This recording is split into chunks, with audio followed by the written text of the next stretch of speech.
Bonjour, Vanessa Delia, naturopathe et réflexologue planteur. Aujourd'hui, nous allons préparer ensemble des cookies crus.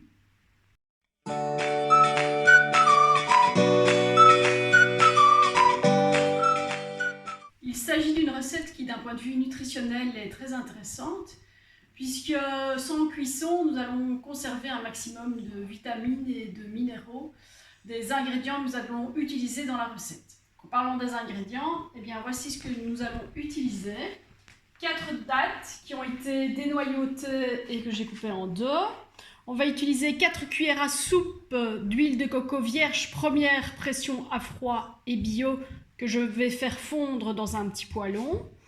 Du sirop d'érable bio, donc là je vais utiliser 2 cuillères à soupe, 80 g de poudre d'amande et 80 g de noix du Brésil, une cuillère à soupe de poudre de cacao non sucré.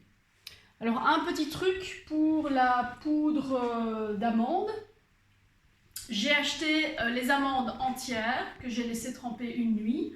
Ensuite j'ai retiré la peau et puis je les ai mixées. Donc, si vous faites comme ça, ça va vous coûter nettement moins cher que d'acheter directement de la poudre d'amande toute faite.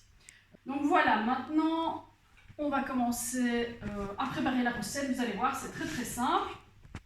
Donc, comme je vous ai dit, on va prendre 4 petites cuillères à soupe d'huile de coco, voilà, comme ceci, et on va laisser fondre. Vous allez voir, ça fond très très vite, hein. À partir de déjà 25 degrés, l'huile de coco fond.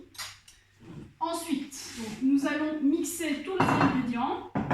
Donc on va mettre les dattes dans le hachoir. On va donc mettre une cuillère à soupe de poudre de cacao non sucré, hein, je précise, c'est bio également. Voilà, pas trop parce que ça donne quand même une certaine amertume à la recette sinon.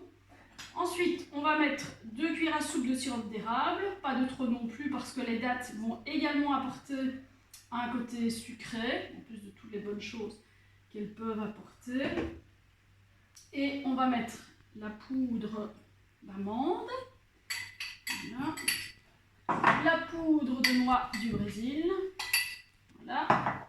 Hop. Et vous voyez l'huile de coco qui est déjà fondue. Et voilà.